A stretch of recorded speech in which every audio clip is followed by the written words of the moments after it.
Good morning, guys. We're going to be doing chapters 13 and 14 of Frindle this morning, okay? Chapter 13, Ripples. But life did settle back to normal in Westfield. More leaves fell, Thanksgiving came, then the first snow, then Christmas, and more snow. Fall and winter seemed to calm everything down and drive everyone into their own houses. Things were calmer at Lincoln Elementary School, too. Frindle mania was over, but that didn't mean the word was gone. Not at all. All the kids and even some of the teachers used the new word. At first, it was on purpose, then it became a habit. Then, by the middle of February, Frindle was just a word like door or tree or hat. People in Westfield barely noticed it anymore. But in the rest of the country, things were hopping. Frindle was on the move. In hundreds of little towns and big cities from coast to coast, kids were using the new word. Parents and teachers were trying to stop it. What had happened in Westfield happened over and over and over again. Bud Lawrence couldn't have been happier. There were Frindle shirts and sunglasses, and erasers and notebooks, and paper and dozens of other items. The new line of Frindles, imported from Japan, were a big hit, and now there was talk of selling them in Japan and Europe as well. The checks that went into Nick's trust fund got bigger and bigger. Bud opened his own factory in Westfield to make Frindle baseball caps, which created jobs for 22 people. And in March, the town council voted to put up a little sign on the post below the town's name along Route 302. It said, "Home of the original Frindle." And Mrs. Granger?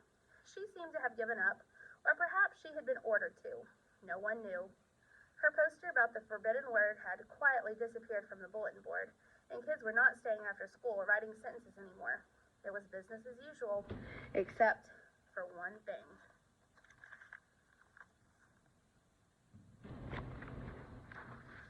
Everyone in 5th grade got at least one word wrong on his or her spelling test each week.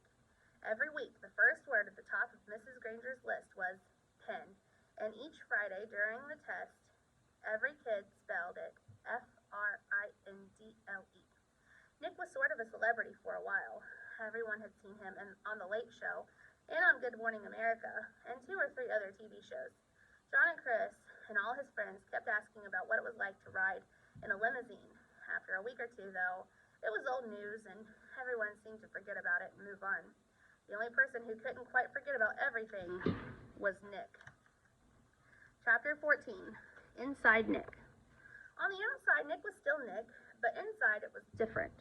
Oh, sure, he still had a lot of great ideas, but now they scared him a little.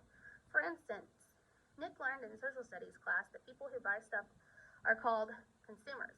Consumers stop buying stores and shops and restaurants go out of business. Then, boom, a new idea hit him.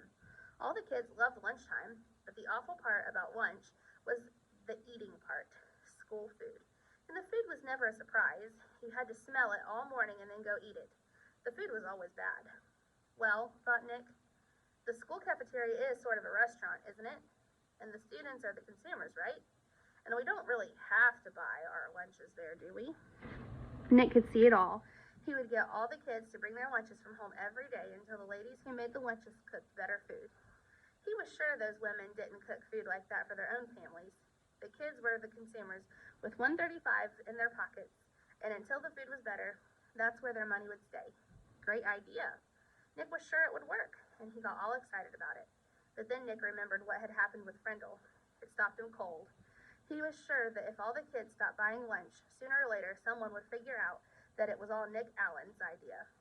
He would get in trouble. People would write about it in the newspaper. The principal would call his parents. Anything could happen. So the first time in his life, Nick kept a good idea to himself. He never even told John or Chris. And that changed Nick. His mom was the first to notice. "Are things okay at school, honey?" she asked one day in early March. He had seemed kind of down, a little sad. It worried her. "Sure," said Nick. "Everything is fine." "Everything's okay with your friends?" "They haven't been hanging around here very much." "Mom, honest, everything's fine. It's winter. Everyone's really busy with hockey and basketball. That's all." And Nick went to his room and shut the door. Mrs. Granger noticed the change too. The clever little rascal who had looked her in the eye and said, "But I really didn't have a Frindle with me." That boy wasn't in her class anymore. Now, a quieter, more careful Nicholas Allen came into class every day. He did all of his work perfectly. didn't speak unless she called on him, and didn't laugh and joke with his friends like he had used to. School would be over in a few months, and it seemed like there was nothing she could do to help him.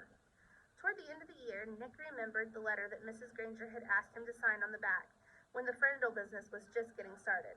The chess game was over, so he was expecting to get that letter from Mrs. Granger any day. But all spring it didn't come, so he thought she must have forgotten about it. Nick was afraid to bring it all up again, so he was dying out of curiosity. So on the last day of school, Nick knocked on Mrs. Granger's classroom door. She was straightening up the textbooks on the bookcases below the windows. Without turning around, she sang out, "Come in." Nick said, "Hi, Mrs. Granger." Mrs. Granger stood up and turned to face him. "Oh, it's you, Nicholas. I'm so glad you stopped by. I've been meaning to talk to you, and this will save me having to send you a letter this summer."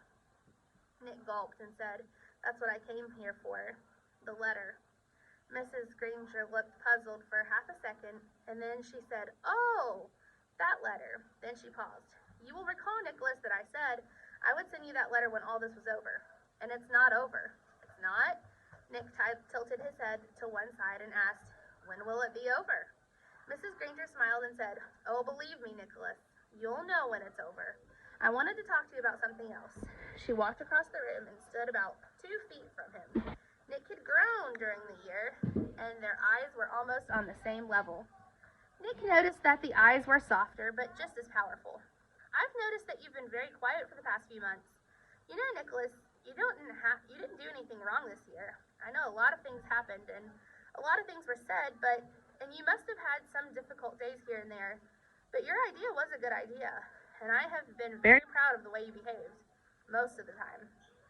Nick was embarrassed, but Mrs. Granger kept on talking. "And Nicholas, you have great things to do in this life. I'm absolutely sure you do, and you mustn't let a few hard days trick you into clamming up." Then Mrs. Granger reached out and shook Nick's hand and looked him in the face. Her eyes were turned up brighter than Nick had ever seen them before. She said, "Nicholas Allen, I have enjoyed having you as a student. Now you go out there and have a wonderful summer, and I expect to hear remarkable things about you, young man." Mrs. Granger watched Nick start to leave, but before he got to the door, he turned and said, "Thanks, Mrs. Granger. You have a great summer, too." Then he grinned and said, "And don't forget to buy some new Friendles for next year." Thanks to his little talk with Mrs. Granger, along with a healthy dose of summer vacation, Nick made a full recovery. He was proud that he had made up a new word, and he enjoyed thinking about all the commotion it had stirred up. That one little word had made 5th grade a year to remember. Before he started 6th grade, Nick was Nick again, and all through junior high and high school and college he proved it. For example, 2 years later, all the school cafeterias in town were serving delicious food at least 4 days a week, all because of Nick and Nick the consumer.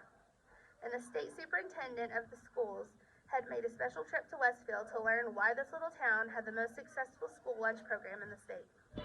And in high school, well, the stories about Nick's other adventures could go on and on and on. But that would delay the end of this story, the one that started when Nick was in the 5th grade. Because the end of the story came later, 10 years later. And what was happening to Nick's word during those 10 years? Nothing fancy, nothing exciting. Words don't work that way. Words either get used or they don't. And Friendle was being used more and more. It was becoming a real word. All right, so that's the end of chapter 13 and 14. So your question of the day is, if you had to, would you rather eat a worm or a grasshopper? Let me know, guys.